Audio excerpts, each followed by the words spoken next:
So I'm going to be making some quickie fishy tacos. We're going to need this because I'm going to be making quinoa. So you're going to have yourself a little sauce pot, and then you're going to have yourself something nice and big and heavy. I use a deep. You can use a shallow if you wanted. And then I'm also going to be making tortillas from scratch, so I'll be using this one way in the back. But skip that step. It's not that quick. But yeah, otherwise we got some fresh cilantro. We got onion. I will be using chicken bouillon. This is my quinoa. Got some peppers. And since I said it's a quickie, we're going to use some fresh salsa.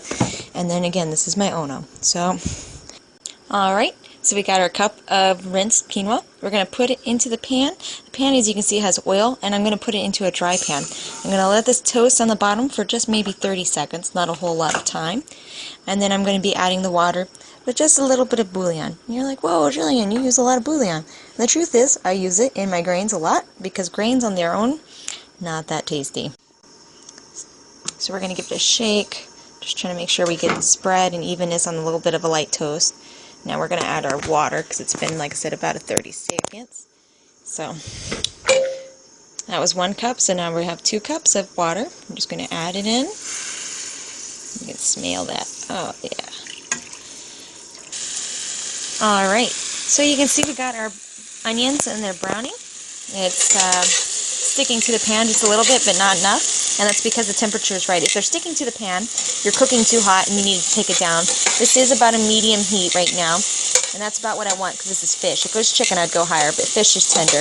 You can take it lower. So that's what that is. And you can see over here, this is pumping. So I'm going to drop the temperature. I'm going to take off the lid and drop it till we get a simmer. This is too much. That's perfect, but I think that's perfect. We'll keep it. And then that's just going to go for another about 15 minutes, and so that's why I started it first. But yeah, back to this. So we're going to add bell pepper that we cut up, and this is sweet bell pepper. Look at those colors. And they're going to go ahead and get sucked down. The next thing I'm going to do is I'm going to add a little hot sauce, because again, this is quickie version. This isn't like I want to show off my cooking skills. This is I'm hungry and it's time to eat. That's what it looks like at this point in the front. It's beautiful, isn't it? We got this on a simmer. This, I'm going to open it away so the steam goes away. Going ahead and got my fish.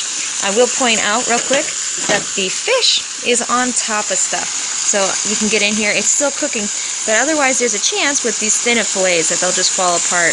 And yes, they are fish tacos, but that's just kind of boring. You want them to stay put together just in case. But yeah, cover it back up so it cooks all the way through, and you're good to go. So it's been about 5 minutes at best. And we've got these looking pretty good. One of the ways you can check fish when it's like this is if it doesn't really bend, this is pretty inflexible, that's probably cooked all the way through. And you can also see, again, it's breaking apart beautifully here, and it's coming close. This obviously is not ready yet, so I'm actually going to slow this down. What I'm going to do, again, I'm checking it, they're pretty close. I'm going to put the lid on, but then I'm going to turn the burner off. So I'm going to keep the heat in so they can continue cooking just a bit, but slow it down by turning it off. And you can see I also have a tortilla going back here. It's going to just keep going like that. But yeah, that is how you make quickie tacos.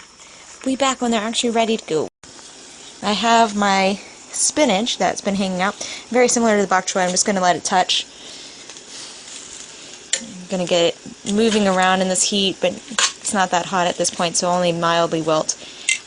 But now is the time to go ahead and pull apart the fish, because we're getting close enough that we're going to just pull it apart. And it should just shred apart with your tongs.